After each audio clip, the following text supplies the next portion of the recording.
欢迎各位来到今天第二场次的讨论，30年的台印伙伴关系，韧性与繁荣。Welcome to the second session, 3 decades of Taiwan-India partnership, resilience and prosperity.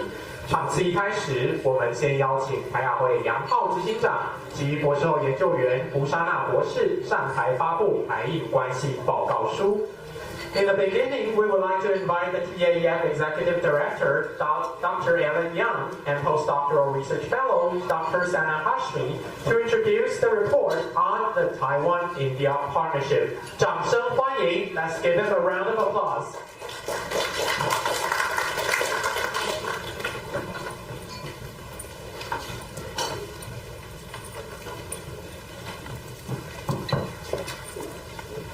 肖董事长，在场的各位贵宾，我们印度台北协会的这个副会长，还有各位好朋友、各位先进，大家午安。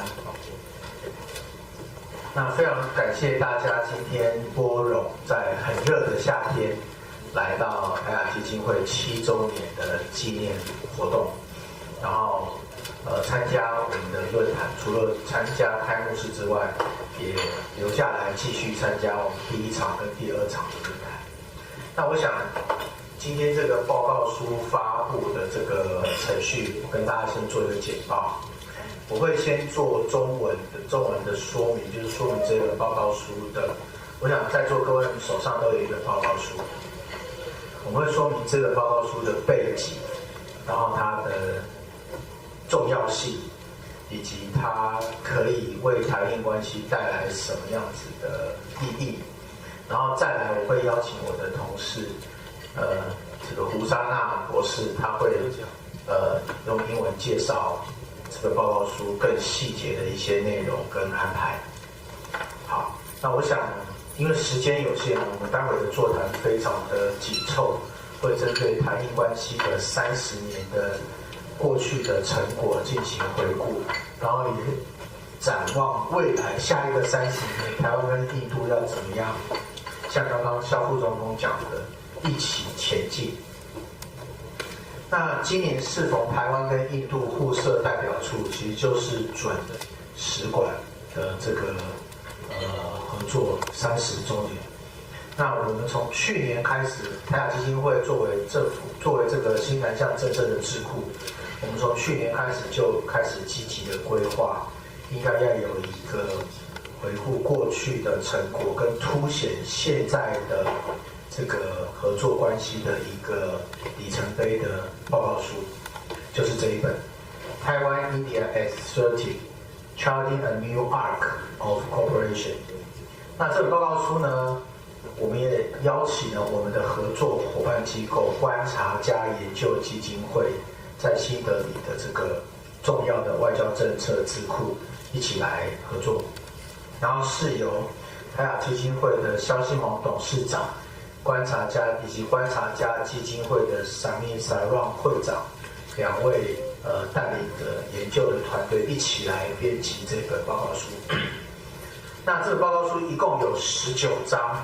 那我想作为一个政策报告跟评估来说，19章的篇幅是很大，但是我们用很精要的文字针对内容进行说明。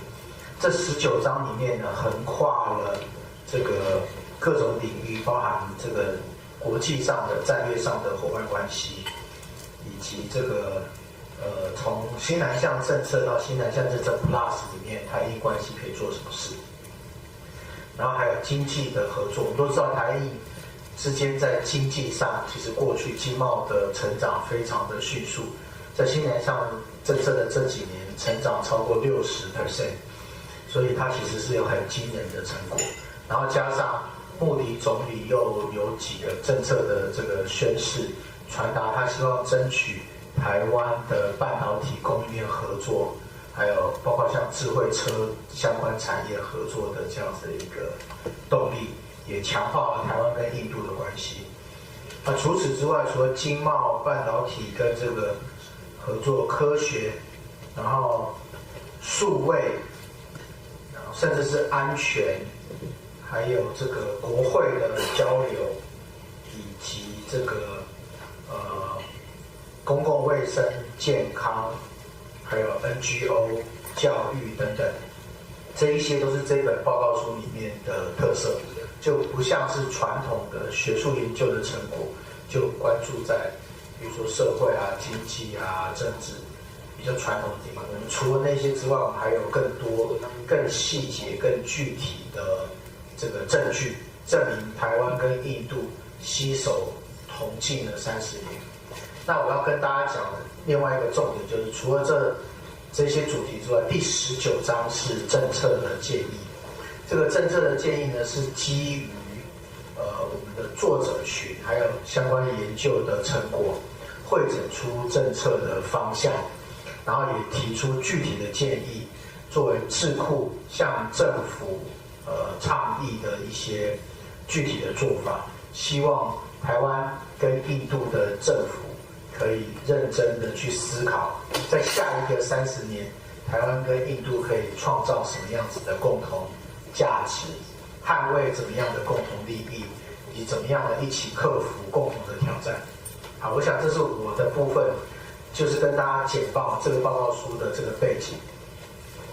那我现在接下来就请我们的这个报告书很重要的推手吴尚南博士来为我们再进一步的说明。The floor is yours. Thank you, Alan. Alan has already explained what the report is all about in Mandarin. So before talking about the report, I would like to explain and tell you more about how the India program restarted at TAF and what we have done till now. So TAF is the first Taiwanese think tank that systematically began a program on India.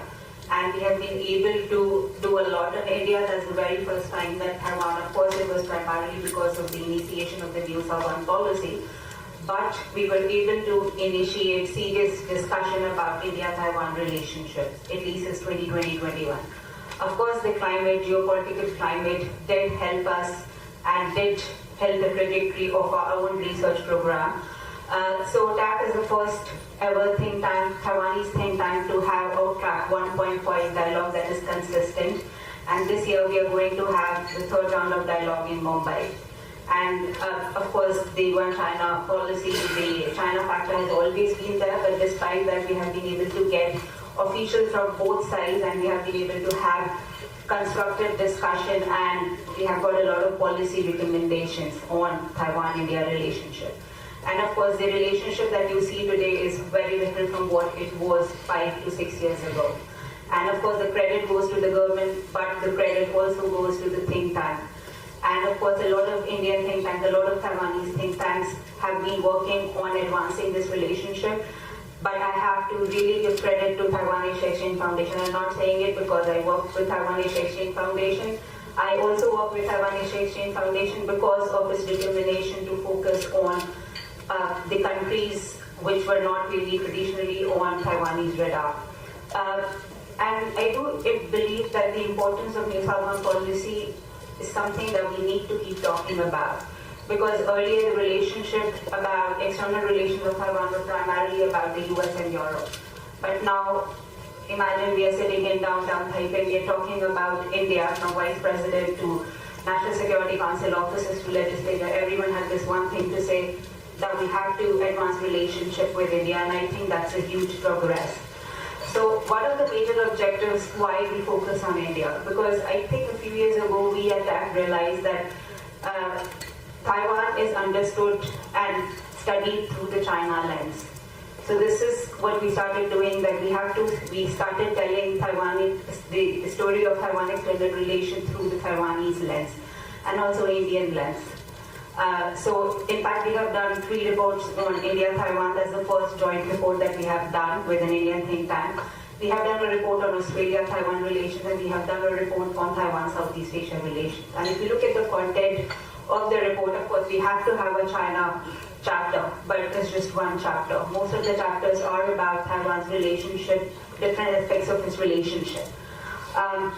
Now, coming to this report, so this is the first report with an Indian think tank that is edited by ORF President Samir Saran and Professor Michael Xiao.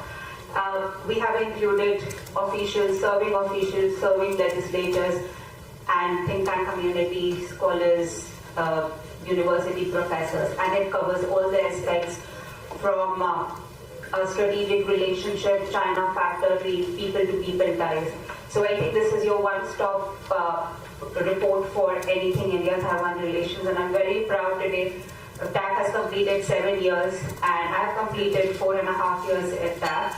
But I am so proud that I'm a part of Taiwan Asia Exchange Foundation, and I'm even prouder that we are able to establish such connection with a country like India that is generally regarded as a difficult country, but we have been able to penetrate into the think tank community. We have been able to convince those issues to talk about India-Taiwan relations.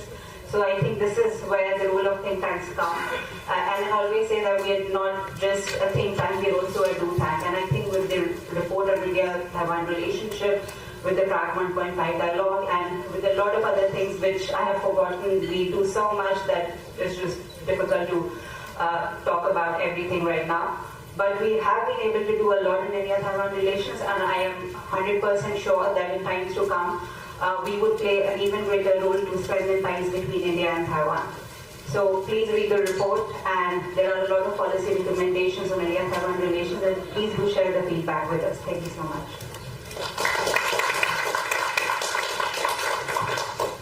谢谢吴尚娜博士及杨浩执行长。我们台印报告书的撰稿人今天也来到现场，我们现在是不是也请我们撰稿人起立来接受我们的掌声 ？Now we would like to invite our contributors of the report to stand up and to receive a round of applause from the audience. 好，第一位今天是我们的口译员，在各位的右手边。 来自印度的菲亚。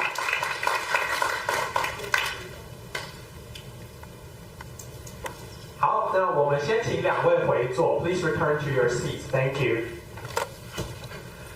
30年的友谊真的相当的不容易哦，这当然就要感谢我们台印双方不懈的努力。It is never easy to maintain a 30-year partnership, so we appreciate the bilateral efforts of Taiwan and India.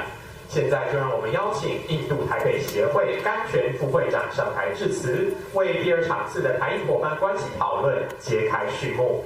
Now we would like to invite Ms. Aparna Ganasam, Deputy Director General of the India-Taipei Association, to open our discussion on the Taiwan-India partnership. Welcome.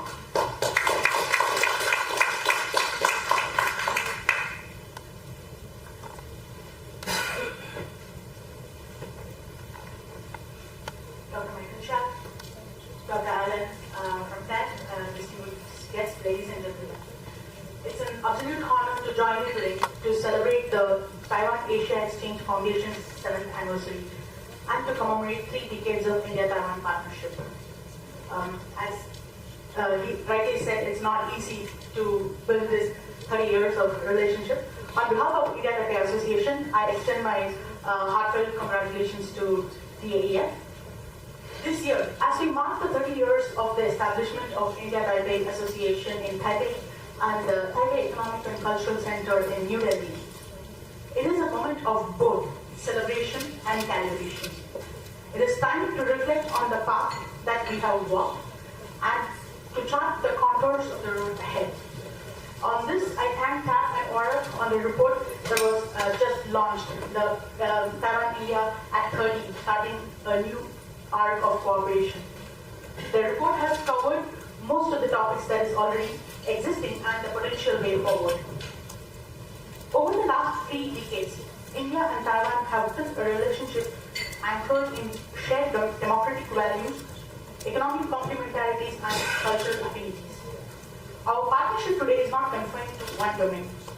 India's investor-friendly policies and combined with Taiwan's manufacturing prowess have attracted over 260 Taiwanese companies to the Indian market. From mobile phones to microchips, they are contributing to India's growth story and reimagining global supply chains. As Taiwan seeks to diversify supply chains, it finds in India an ideal partner. A vast and rapidly growing market powered by a youthful workforce and technological ambition. Our complementarities have become clearer. Taiwan's strength in high-end hardware meets India's software and service advantage. the $11 billion semiconductor facility in Dharera, Gujarat, between Tata and TSMC marks the beginning of what we believe will be a deeper, technology-driven economic partnership between India and Taiwan. Equally important is our expanding canvas of academic and scientific cooperation. Joint initiatives such as the Indo-Taiwan Joint Research Center on AI and Machine Learning at IIT Rupa and our bilateral programs of cooperation in science and technology have opened new frontiers of cooperation. It is clear that India and Taiwan are not just trading partners, but co-creators of innovation and prosperity for the future. Over 5,000 Indians live in Taiwan, of which 3,000 of them are students. Taiwan's opening of 39 Mandarin language centers in India is not just cultural outreach, but investment by Taiwan in long-term mutual understanding. With over 50 MOUs signed between universities in India and academic institutes in Taiwan, we are confident that the future will be marked by deeper collaboration and greater knowledge exchange, bridging the gap between our societies. No meaningful partnership in today's complex world has evolved without new ideas, and this is where think tanks play a pivotal role. Institutions like TAT and ORF have been instrumental in fostering mutual understanding, dialogue, and strategic cooperation. They have ensured that our partnership is not episodic, but enduring. The speakers in the last session spoke about the importance of India-Taiwan relations. I was happy to hear that, and so this makes it more important for us to also focus on the challenges that constrain this partnership to realize its full potential. With our economic and institutional links, these are deepening, mutual understanding between our societies remain limited. There is still a relatively low level of public awareness among business communities, students, and civil societies about the opportunities and strengths that we offer each other. And in this vacuum, misinformation and disinformation find room to distort perceptions. This is where think tanks and research institutions must step forward to function not only as dialogue facilitators, but also as solution creators. We need new ideas that are innovative, scalable, and actionable on how to overcome information gaps and how to build meaningful connections. In a rapidly evolving geopolitical and geoeconomic context, India and Taiwan can be partners cooperating on high technology innovation, semiconductors and supply chain resilience, digital governance and cybersecurity, clean energy and sustainable infrastructure, to talent and academic linkages, and much more. We need to invest in shared capacity. I hope today's conversation guides us towards a path of enduring India-Taiwan relations for the decades to come. Thank you. Thank you, Ms. Jonathan. Thank you, turn to your seat. 接下来呢，印度的观察者研究基金会副会长 Harshvi Pant 教授将以预录影片的方式来致辞。我们现在邀请各位将目光投向前方的荧幕。The Vice President of the Observer Research Foundation, Professor Harshvi Pant, is going to deliver his remarks through a pre-recorded video. Please direct your attention to the screen. Hello friends, it gives me great pleasure to see the report on 3 decades of Taiwan-India engagement being released today. It is a testament, of course, to the fantastic cooperation between Taiwan and India as it has been emerging over the last few years, but it is also a token of tribute to the relationship that Observer Research Foundation has forged with the Taiwan Asia Exchange Foundation. We have been working closely for the last several years to ensure that scholars, policymakers, the community of people who are interested in this relationship, academics, think tankers, work together, come together to reflect upon and to chart a way forward for this very important bilateral relationship in the Indo-Pacific. It is a relationship that is growing despite diplomatic challenges and remains firmly anchored in the people-to-people goodwill that animates this and that is being acknowledged increasingly on both sides. Congratulations to Taipei Economic and Cultural Center, as well as to the India-Taiwan Association for such a wonderful job over the last 3 decades. And congratulations also to all the authors who invested their efforts in making this report a success. Thank you very much. 再次感谢潘教授的致辞 ，Thank you, Professor Pan。在场次2正式开始之前，我们要先来拍一张合照。现在邀请萧新煌董事长、甘泉副会长、第2场次主持人杨浩执行长以及语坛人一起上台合照。Now we would like to invite Chairman Xiao, Ms. Gana-san, the moderator, Dr. Ellen Young, and the panelists of Session 2 to the stage for a group photo.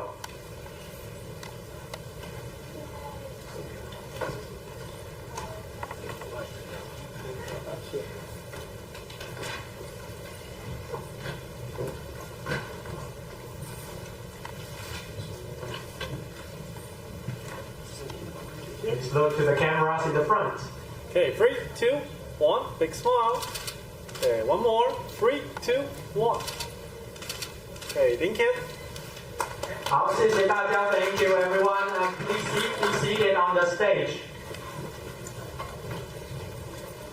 请场次2的语坛人直接就座。Mr. Cal. Thank you.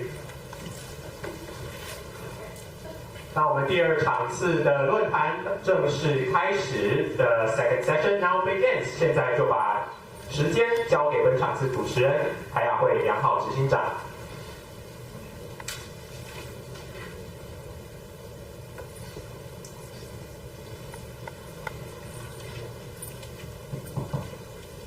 好的，谢谢开律好。Welcome back. My name is Ellen Yang. I'm delighted to moderate this session. I'm particularly fond of the phrase that Dr. Sana Hashmi just mentioned. The Taiwan India S30, this report, is the one-stop report that you can explore more about the real face of bilateral tie between Taiwan and India. And based on this good foundation, we are delighted today to invite 4 good speakers to address Taiwan-India relation for the past 3 decades and to provide a prospect for the future vision. And so let me first introduce our 3 speakers. So on my left-hand side is Dr. Sana Hashmi, the doctoral fellow of Taiwan Asia Exchange Foundation. Please join me to welcome our speaker. The next one is Mr. Nicky Tao, Vice President of Micron Technology, based in Taiwan. And last but not least, Dr. Roger Liu Qifeng, who is the Assistant Professor of National Sanyashan University. But he used to work in India to serve as Director for Faculty of Social Science at Flem University. So he is, I think, the only one professor, Taiwanese professor teaching in India, leading university. Welcome, Dr. Liu.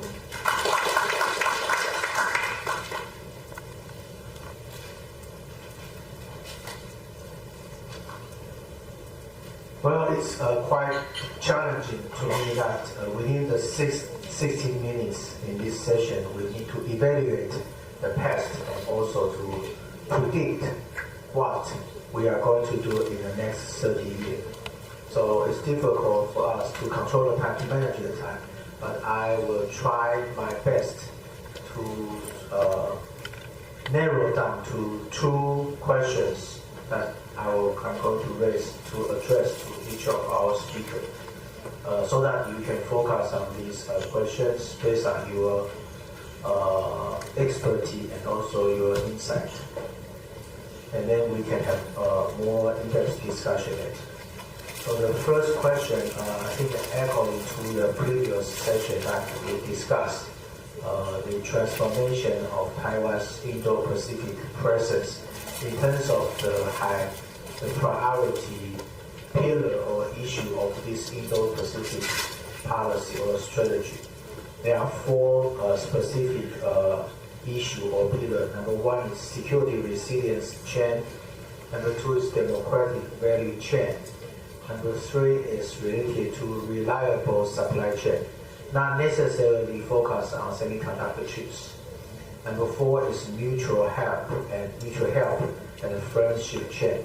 So with these four chains as the critical feature of Taiwan's presence and Taiwan's ongoing design of the Indo-Pacific strategy, what will be your insights that your institution, your organization, or the Taiwan-India relation can be embedded in this framing of the Indo-Pacific strategy?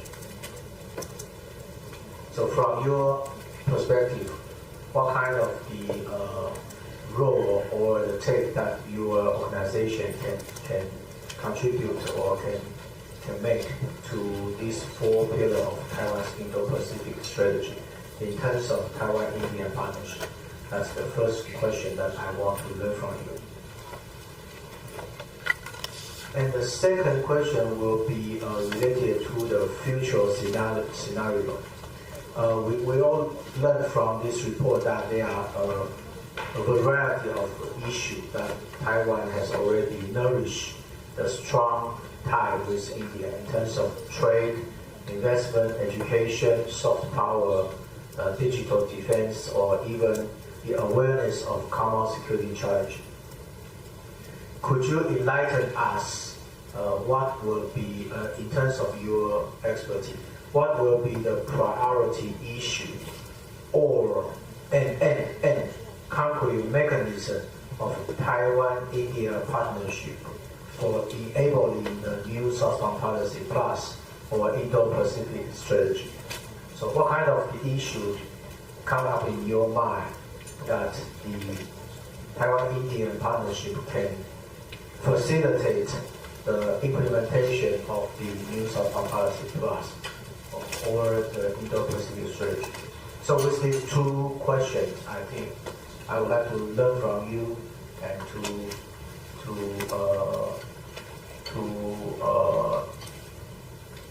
have more discussion around the floor later as well.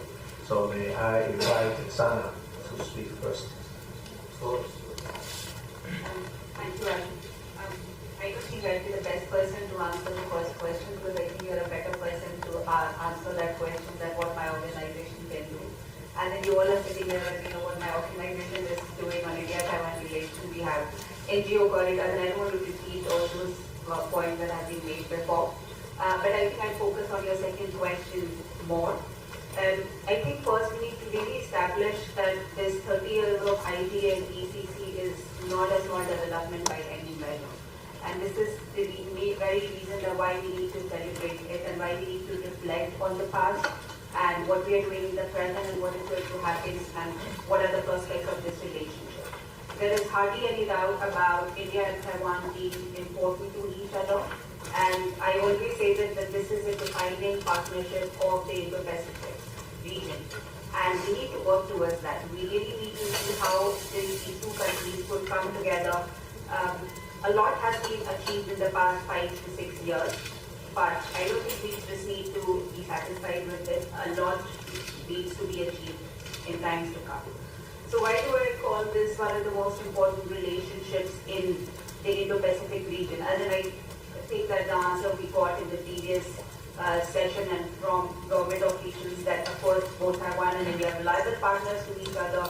There is consistency, and also there is one way that I want to buzz. A lot of people are asking me this question that now the India-US relationship are kind of deteriorating. There is this disruption in the relationship. So what is going to happen to India's approach to Taiwan? So I really want to clarify this because a lot of people see Taiwan through the US lens. India wasn't engaging Taiwan because of the US or because the US asked India to do it. India has its own interest in Taiwan. Perhaps in terms of security, maybe, but not in terms of economics and technology. So I don't think that Taiwan's importance is going to go down anytime soon, not for India.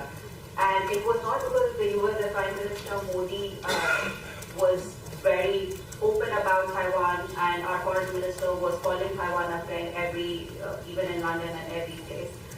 So there is a lot of potential in the relationship, of course, in the economic sector, in the technology sector, but also in the security sector. But of course, there are some constraints. But I think I don't have a lot of time, so I would just focus on the policy implementations here, because we all know what has been done in the relationship in the past 30 years. There has been a lot of interaction. There has been a number of agreements that have been signed in the field of economics, in the field of the technology and culture. These are the main mandates of the unofficial relationship. And you might have heard me saying it a lot of time, but I think I have to keep saying it until it becomes a reality at least again. There is no future of this relationship if we do not have a direct connectivity. And since 2020, I just don't find it normal that we have to travel for 13-14 hours to reach New Delhi from Taipei. It's just the idea that it's not profitable. This is something that we have to move beyond this. There needs to be a direct flight at least between New Delhi and Taipei. Then in terms of economic relationship, there's a lot of progress. The trade figures have reached a milestone of $10 billion. Of course, it's a huge figure, but when it comes to India and Taiwan, it is nothing. So we definitely need to do more. There needs to be more investment from Taiwan to India. But economics is the only thing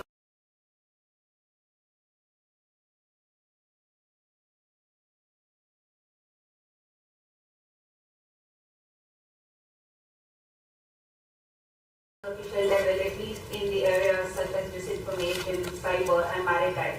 And then my friend from Ocean Affairs Council is sitting, and Ocean Affairs Council has been very proactive with India. We just attended this conference, annual symposium by Ocean Affairs Council. There were at least 4 or 5 speakers from India.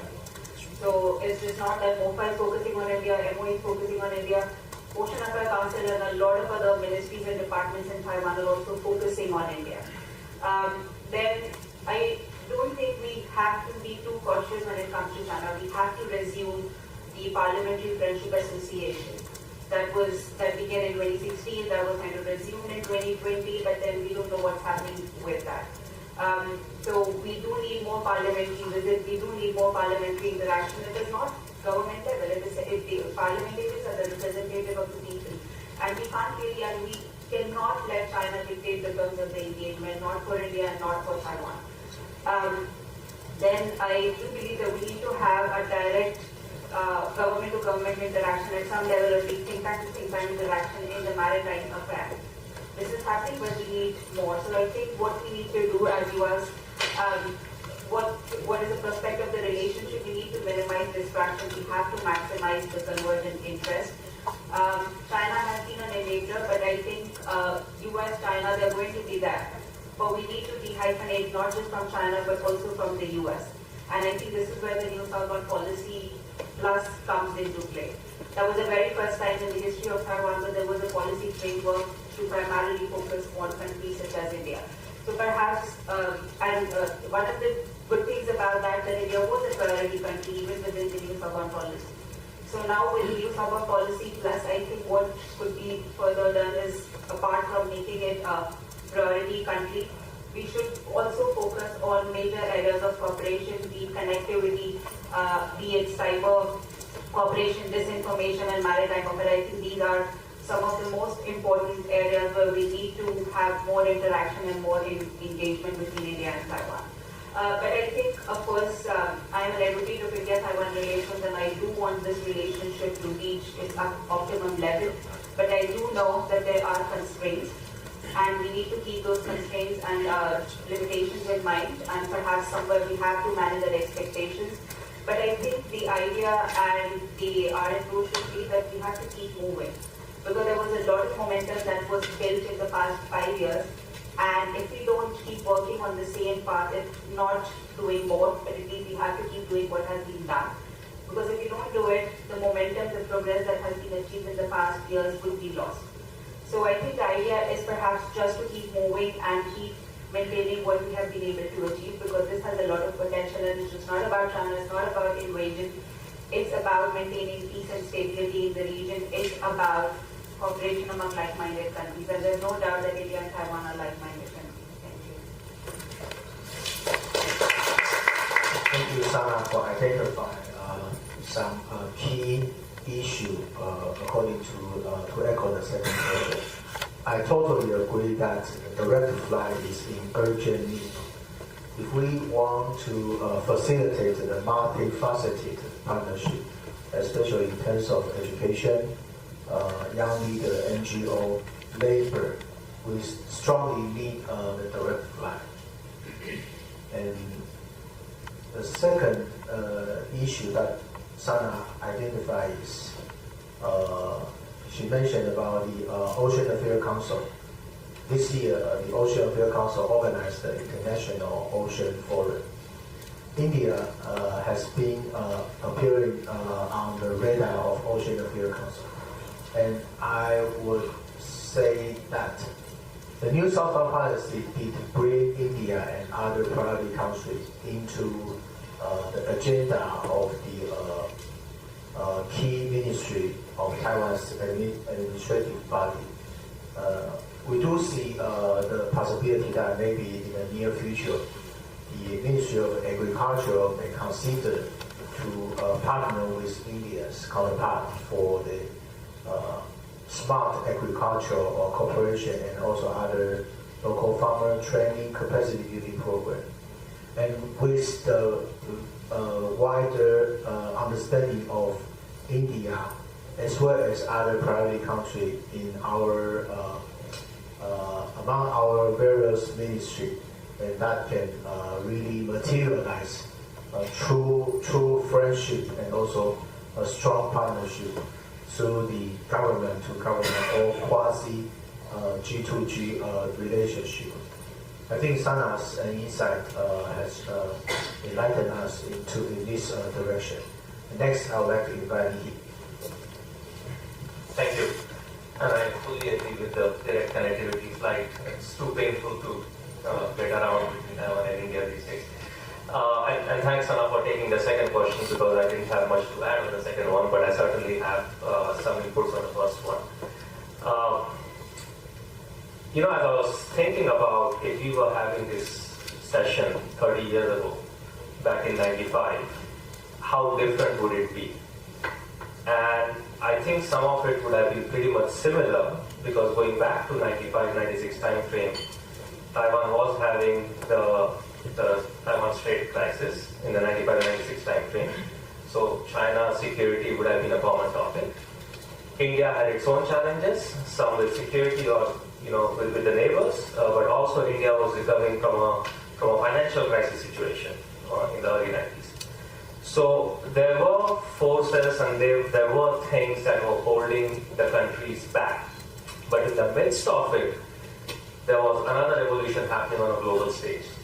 And that was, in the technology stage, the rise of internet. And as internet rose, if we look ahead in the next 30 years, that's what sparked the software and IT service industry. And if you look at the same thing happened with Taiwan, but Taiwan capitalized on its manufacturing strength in semiconductor, and became a giant in advanced technology and semiconductor. As we stand today, we have similar two forces which are acting against each other. We have a force of,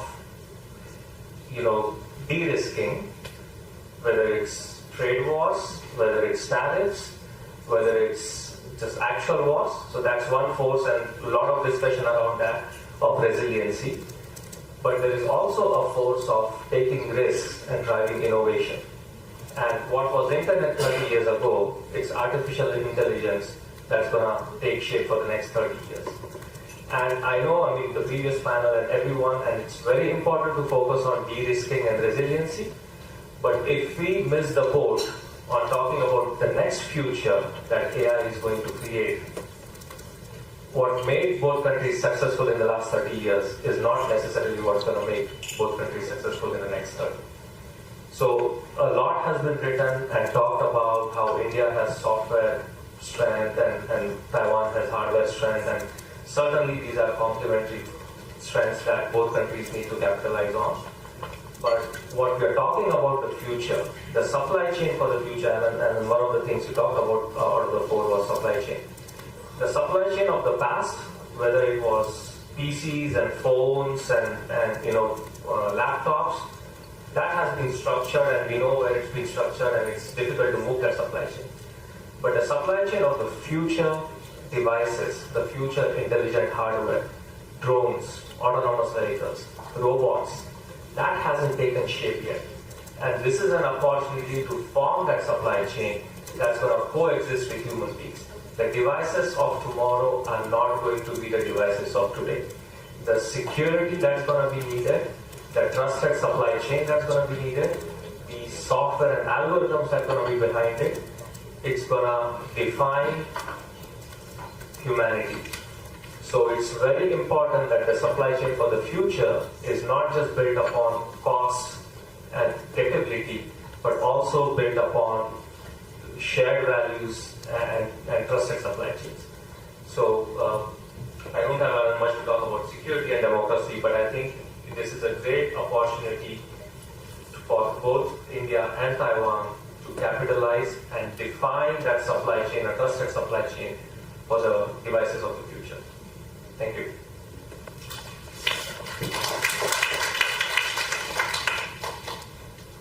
Thank you. I do believe that Taiwan and India will join hands to navigate the crisis of global supply chain as well as the uncertainty of the current geopolitics crisis, and also the next session on the China factor.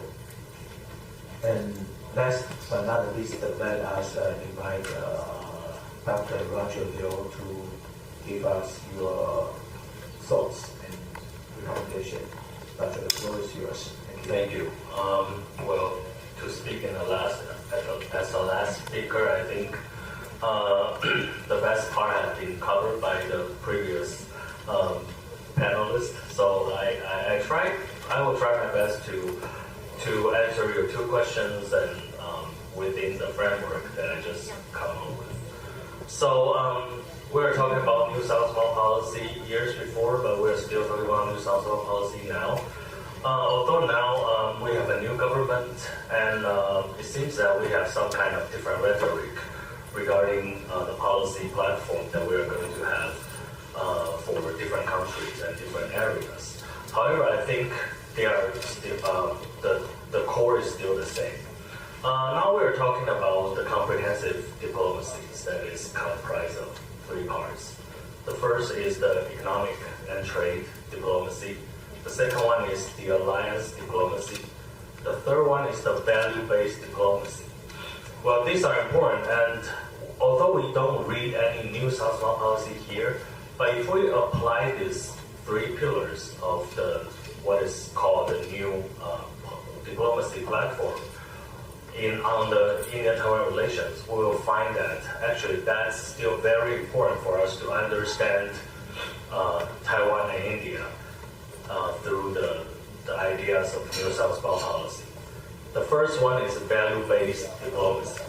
I'm saying that because I spent 8 years in India approaching different people.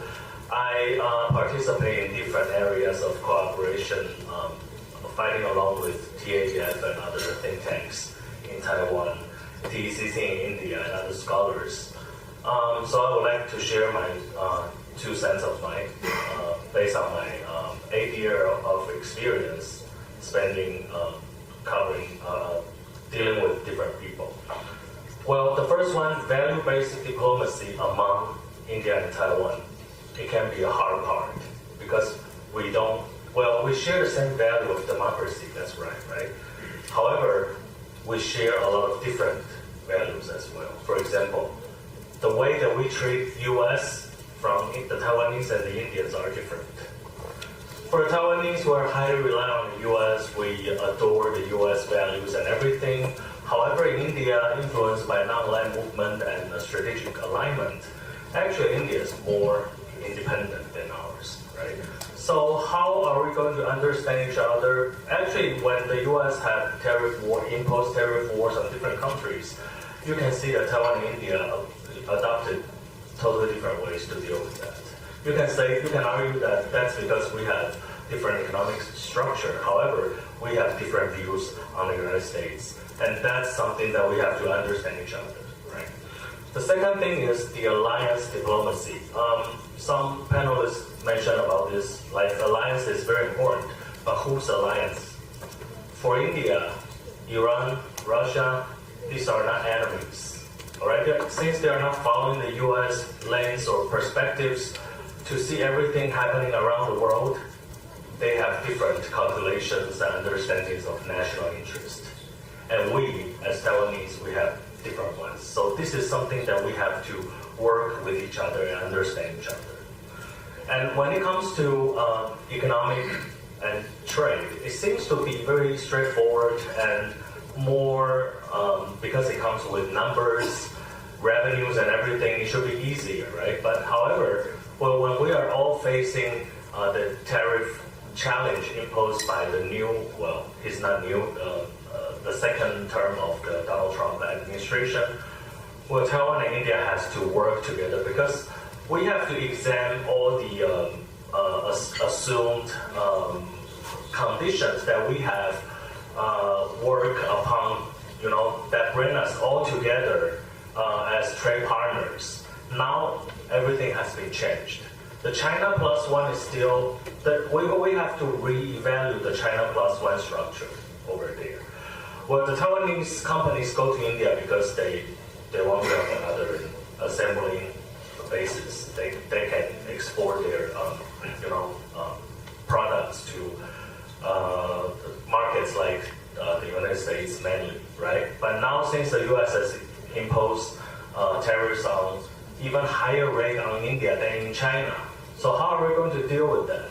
That's very important. We have to think about this in a new way, right? We have to think about the semiconductors and technology, science and technology transfers totally in a new way. And that will require us to sit down, Taiwanese and Indian experts together again to find some way out. Well, actually, before I come here, I made a table for the report that we have made. So I would like to share a little bit about that. Well, this report is a brilliant thing because we gather all the experts from different areas in India and Taiwan all together, covering different domains. And all these domains are very important. And after 30 years, we see the relationship between Taiwan and India has grown from zero to now we have a lot of fruitful achievements that we can boast of. For example, in 1995, we just set up one office of each other in Taipei and New Delhi. Now we have 3 representative offices and in Mumbai, Delhi, and Chennai. And we grow a lot in the bilateral trade between the 2 countries. And we help India to establish the first fab for commercial use in Noida, India.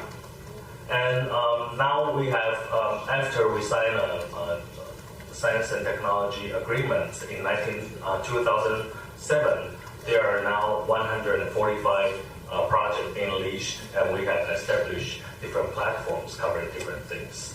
And now the 2 countries start to work on cybersecurity, education and talent. Now we have 39 language Taiwan study center in India on different campuses of the universities of India. And now we are working also on the medical and issues and the human exchange issues as well. And I have to go back to the direct flight as well. I hope that it will be resumed soon. Okay? So 30 years we have achieved a lot, and I think this is great. Well, this has made an importance in history. However, while we are facing the new challenges, and this challenge is actually a black swan from our ally. So how India and Taiwan can work together to deal with that in a practical and a reasonable way, I think this is something that we have to continue. Thank you.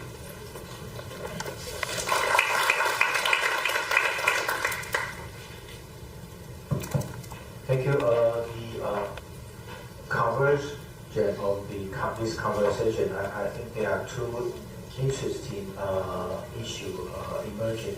Number one is the U.S. factor. So usually we did encounter the conversation regarding the China factor in any regional workshop, conference, or summit. But so far in this session, we particularly encountered the U.S. factor as something very difficult to manage. So this is the first common issue. How does Taiwan or India manage the U.S. factor, and how can both Taiwan and India, so the first one is Taiwan or India, and the second is Taiwan and India can manage the U.S. factor? I think this is something that later I would like to further ask some of your opinion.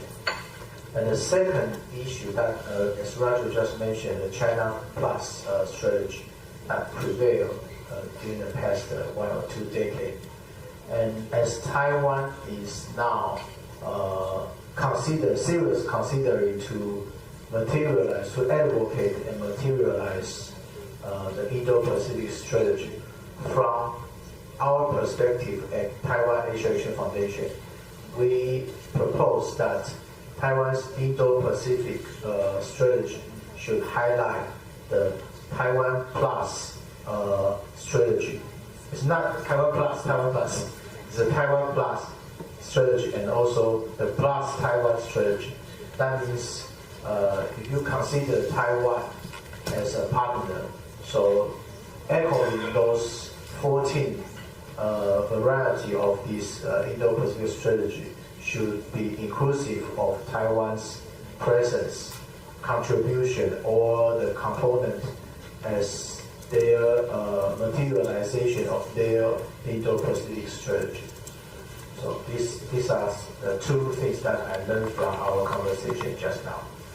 So with this in mind, I would like to ask our 3 distinguished speakers for your recommendation and insight how Taiwan plus India can jointly manage the existing and also the forthcoming U.S. factors that hinder the global geopolitics and also the Indo-Pacific dynamics. So, yeah, please. Thank you for asking this question. I think this is such an important question and everyone is asking this question. I think the tariff talks are overshadowing the Indo-Pacific strategy for now. It was revived under Donald Trump 1.0. What was revived under, I think he was the catalyst for it. But now under Trump 2.0 administration, we do not really see any strong emphasis on the Indo-Pacific. And I think, especially from Taiwan's perspective, that is a little concerning. I don't think that other countries' relationship with Taiwan are dependent on their relationship with the U.S. So I think that way I would see Taiwan and their relationship being safe. But if we talk about China here, we have to have U.S. in the region.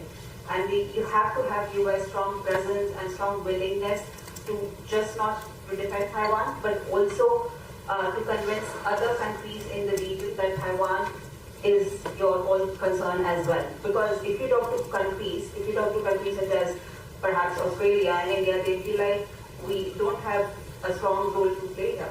This is not our concern as of now. So I think I was very optimistic about these countries becoming a part of the process when it comes to defending Taiwan.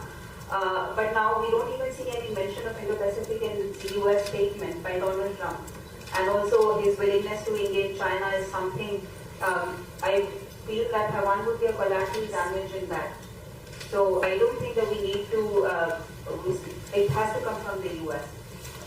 So how do we manage the US factor? As in countries are dealing with their own issues with China. And in fact, Filipino president was, he's just leaving India today.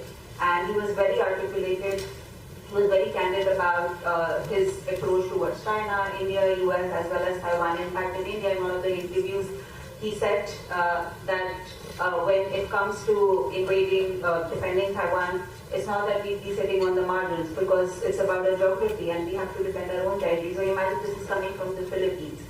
But I don't really see any direct role of India playing in the Taiwan contingency in times to come, and I feel that if US is not going to step up, we might not even see India doing anything beyond economics, technology.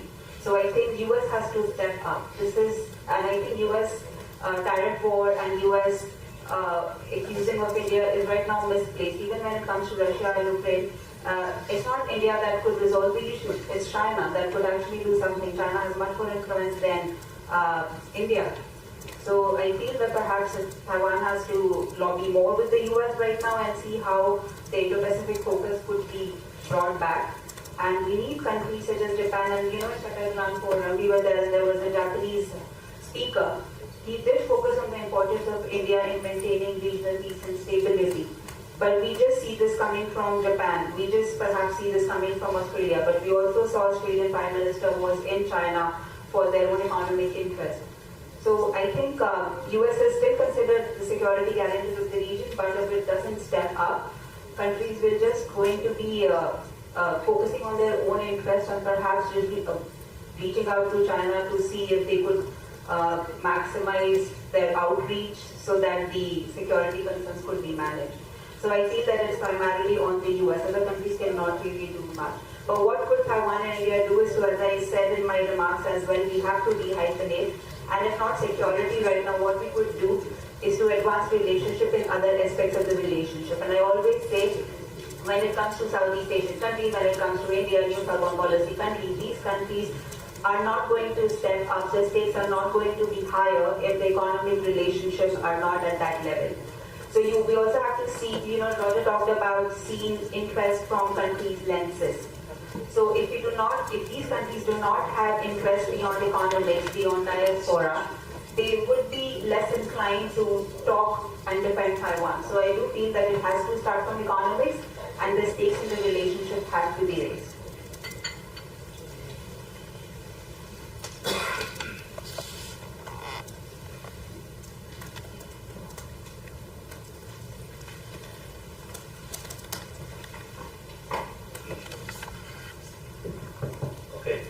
So I think there are two aspects. One is of geopolitics, the other is of trade and technology collaboration.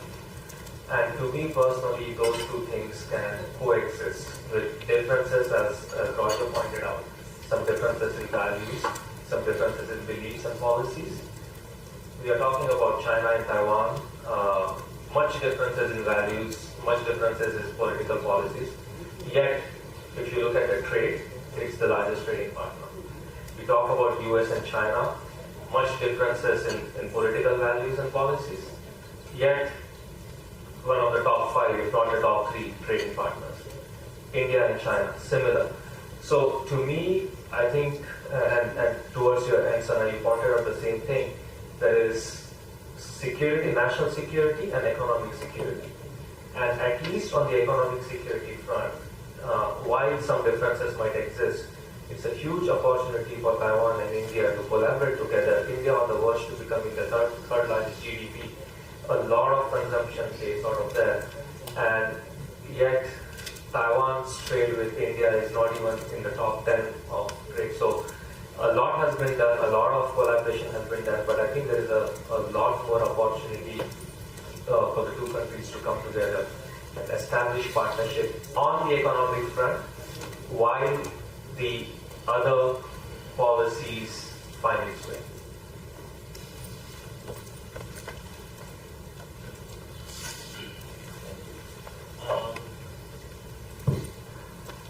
Well, I would like to first use the example of the PSMC Tata Fab that has been being built now, scheduled to be put into work in the year of 2027. If the U.S. is no longer the biggest market, or the U.S. actually has been trying to reorient its market for now, what should India and Taiwan do if we use this as example? I checked some statistics before coming here. It seems that 60% of the IC products goes to the U.S. market from India, right? And followed by the single digit from the number 2, number 3, and number 4 markets. So speaking of the U.S., it's hard to replace. However, for when India and Taiwan work together, I think Taiwan can play the role of an explorer of the markets outside of India, while India can try hard to expand its market domestically. Well, because the first purpose of establishing the PSMC Tata actually is for domestic use, for the car use chips. And we can think how to fit Taiwan better in the Indian supply chains, how the Taiwanese know-hows and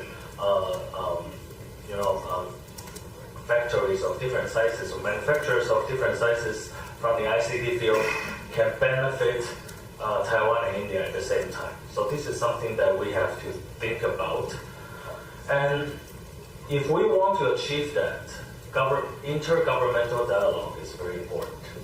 However, this is the thing that has been avoided because people don't want to get into political hassles for now, especially from the Indian side. However, I think it's important for us to establish the official channel of talks between the two governments or nations. And the second thing is that institutions are important, especially in this chaotic world that has been changed by black swans or orange swans, whatever how you call it. However, we have to stick to our path, that we make sure that we have something that we can follow. And Indians are very good at that by establishing multilateral institutions. And I think Taiwan, there are a lot of things that Taiwan can learn from that. And the third thing is that I would like to echo what Sana has mentioned. De-hyphenization is very important. The India-Taiwan relationship should not be, we should avoid too many strings attached to it. We should de-hyphenate it. We should avoid Taiwan being used as a quid pro quo, or from the Taiwanese side to pit India against China too much. Let's just go back to the fundamentals. Let India-Taiwan be India-Taiwan only. Let's focus on what can benefit the two countries all together. And let's start from there so that we can avoid the externalities being opposed by whichever country that is. Thank you. Thank you. May I invite a few questions from the floor? Since we have already been satisfied with the insightful conversation led by our three distinguished speakers, I think time is almost there, but I will be happy to collect a few questions if there is any question want to address to specific speakers. So we have one.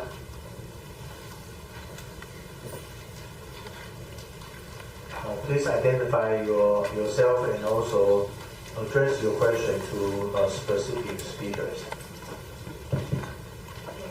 So my name is Avnari. I'm more for Taiwan. So all of you mentioned about the need to de-hyphenate India-Taiwan relations from China. But I think China has once been a separating factor in India-Taiwan relations and now is a leading factor. To completely de-hyphenate India-Taiwan relations from China is a little problematic, mainly because of the fact that India shares the border with China, and India also have tensions in the border as well as in the maritime dimension. So my question is, at pragmatic level, to how extent can India and Taiwan kind of de-hyphenate China? Because even if we look at after the 2017 Dockland crisis, the Parliamentary Committee on External Affairs also said that we will be contemplating on all options to balance China, including Taiwan. So Taiwan does come whenever there is a tension between India and China. So my question is, maybe Sana, Ashmi or Roger, sir, whoever can answer the question. And one more question I have is regarding the semiconductor thing. Right now, the US has imposed 100% tariff on Taiwan semiconductor manufacturing.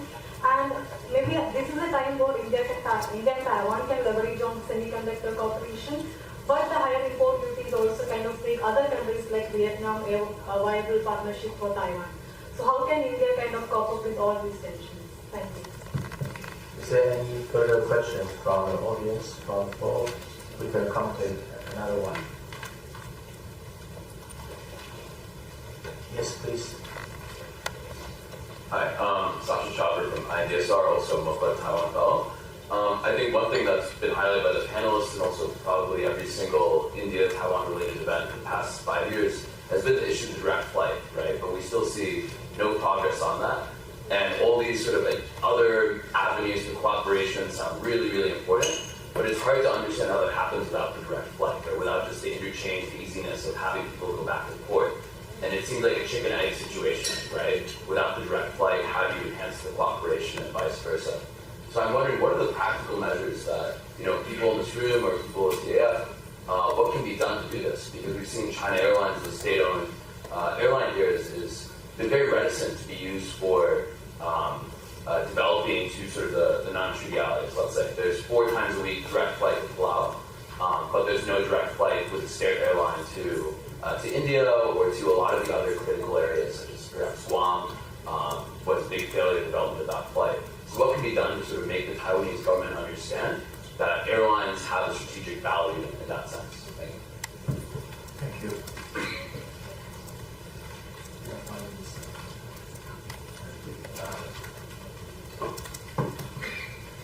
About the question on dehyphenation. So first I would say that parliamentary committee is not the government has a total different approach when it comes to Taiwan. And I have been emphasizing that India has not been using Taiwan as a card unlike other countries. As in, of course, the advancement in the relations started after the land clashes, but I think we should see it more of as an opportunity rather than the enabler in the relationship. And also, I think in India there was a lot of awareness about and curiosity about the approach towards Taiwan's approach towards COVID-19 pandemic. And when I was here, I saw it firsthand how the Indian media, how Indian media like, where is this place that is doing such a remarkable job with the COVID-19 pandemic, and also the fact that Chinese aggression has, both the countries have been subjected to the aggression. So those are main factors, but if you look at the statements from India, if you look at and if you see the trajectory of the relationship, India has never used Taiwan as a card against China. So I think this is where the dehyphenation starts. And parliamentary committee, as it, I feel that parliaments don't even come and interact with Taiwan. There is no eagerness from the parliamentarians to come and engage. And India is also very domestic-oriented, inward-looking country. So it's just not about Taiwan, it's about a lot of other countries too. So I think we don't really have to take that too seriously. But the Indian government approach has been very much like that we have very serious interest, considerations with respect to Taiwan, and this is what we are focused on. But of course, China factor has been very much there. And you also mentioned that there is the boundary dispute, so we cannot ignore it. And also, we have to keep in mind that economics, technology, culture, these are the part of mandate of the unofficial relationship. The ITA, TCC, when they were established to do things like those. So I don't know why we have to really take China's concerns into a red line into consideration. And this has been India's policy that if China is not concerned about our red lines, why do we pay attention to their red lines? So that, but Taiwan has nothing to do with that. I can assure you of that. About the direct flight, why is it not happening? It's not happening because China Airlines doesn't feel that it's profitable enough. They still have a slot, and other airlines are still doing feasibility study. They do not see it as a destination where they could see a lot of traffic. But perhaps there is Indigo, there are low-cost airlines from India. They could, but yeah, and then the governments are definitely trying. So I think it's on the airlines. Yeah.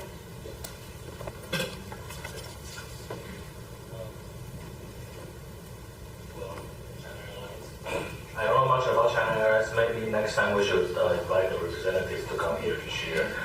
As for the hyphenation, we don't have to dehyphenate everything, right? We have to dehyphenate the politically highly sensitive ones. There are some things that we have to do under the table, and there's something called Vajana policy in India, and this is something that we cannot avoid in practical sense. All right, so we don't have to dehyphenate everything, but dehyphenation will bring us some benefit. For example, now Narendra Modi, the Prime Minister of India, is going to the SAO summit, go to China to visit. So if we attach everything all together, how are we going to view this?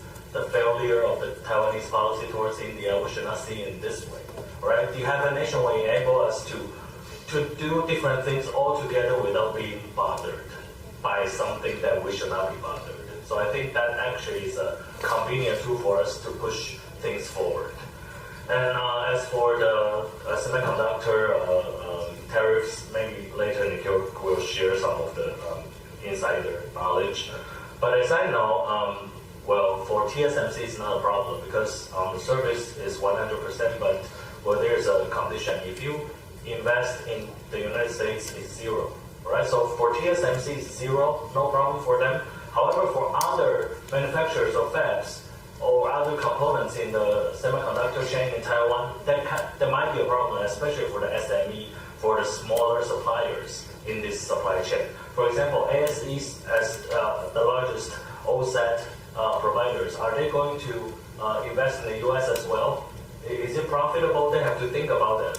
And another way, well, there are a variety of IC designer firms here in Taiwan. Are they going to shift to the US as well?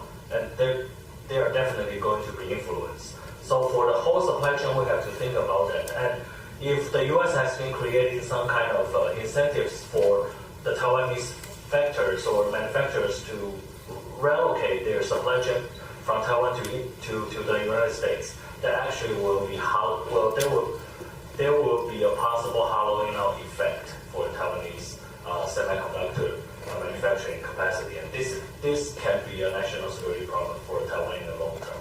And this is something that we have to think about. Thank you. Thank you, brother. So he is correct on the tariff and semiconductor. It is a moving target, right? Maybe by the time we finish this session, something else will change, right? I think it's in the next 2-3 years, it's a de-risking factor. But beyond that, we just need to look at strategically what makes sense and how to align the supply chains to a broader 20-30 year outlook rather than, the current tariff outlook. And that's where, if you look at today, India's consumption of semiconductors is only less than 5%. And that's why having semiconductor within India for Indian consumption probably doesn't make sense. But with the growth of India, fast forward 5 years later, that consumption becomes about 10-12%. So if 12% of the semiconductors are being consumed within India, then the subsequent electronics manufacturing being there makes sense for local consumption as it goes. So that's why I said, the long-term strategic directional things we need to take into account while de-risking some of the short-term factors.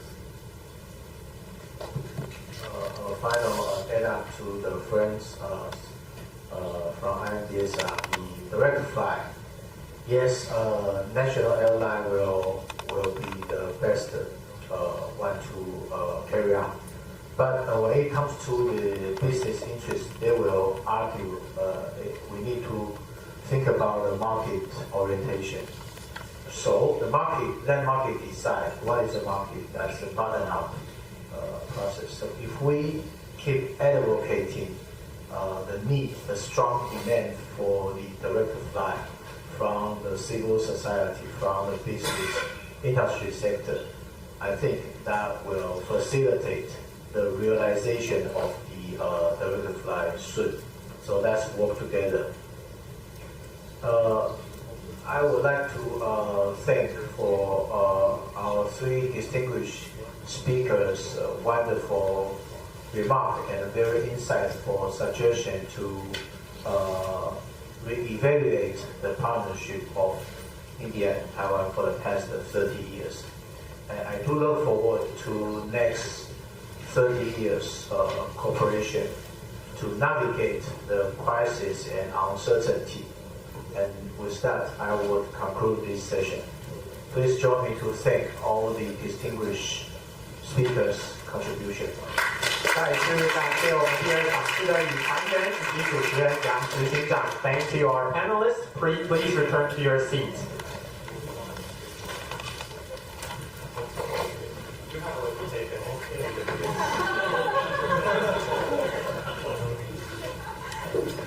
再次感谢我们的与谈人，那我们今天2个场次的论坛就到此结束。最后，我们邀请杨执行长来为我们做个总结。And finally, we would like to invite Dr. Alan Yang for his closing remarks.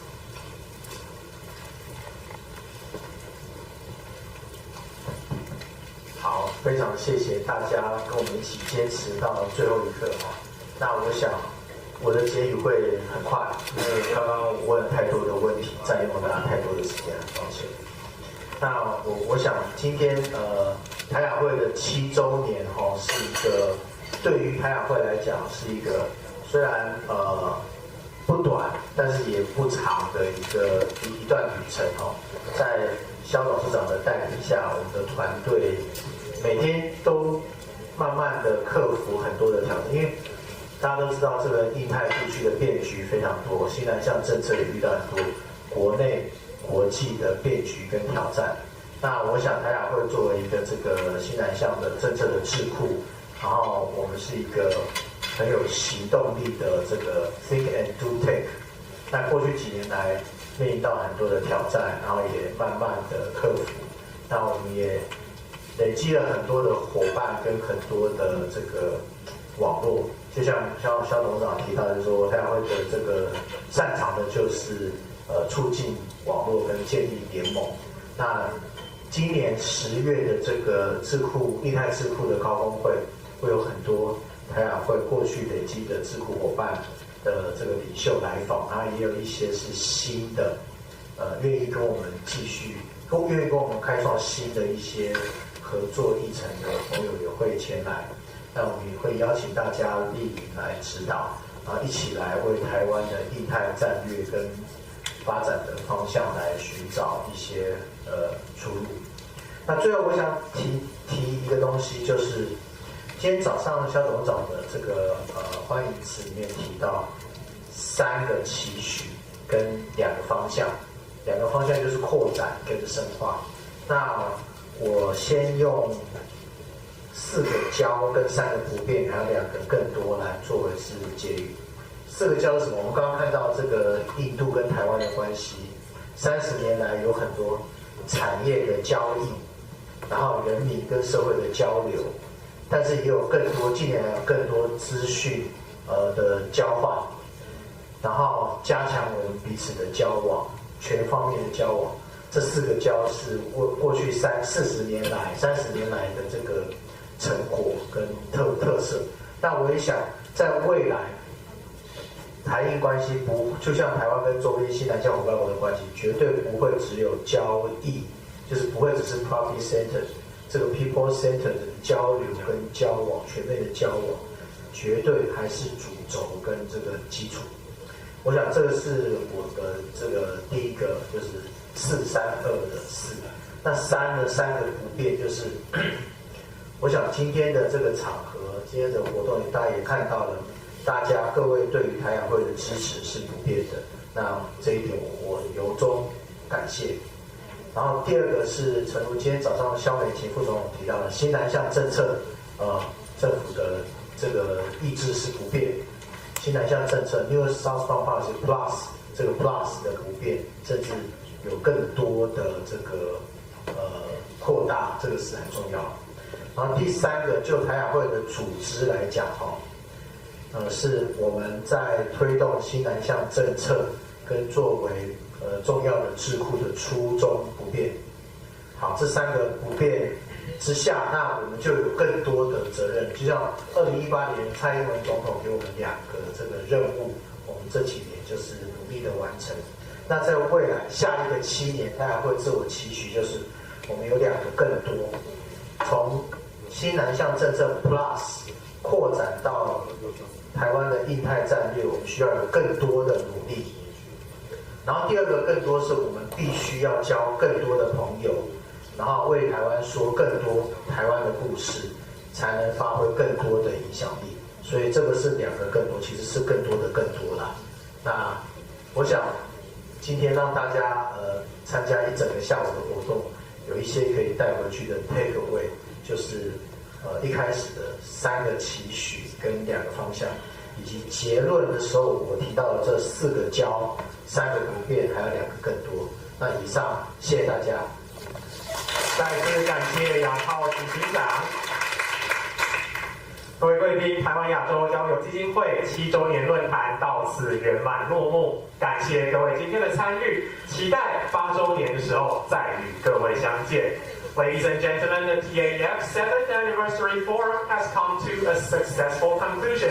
Thank you for your participation, and we look forward to meeting you again at the 8th anniversary.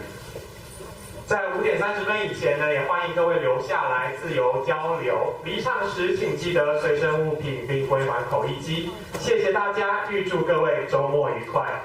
We encourage you to stay for networking until 5:30 p.m. Please remember to bring your personal belongings and return the interpretation receivers when you leave. Thank you and wish you a pleasant weekend.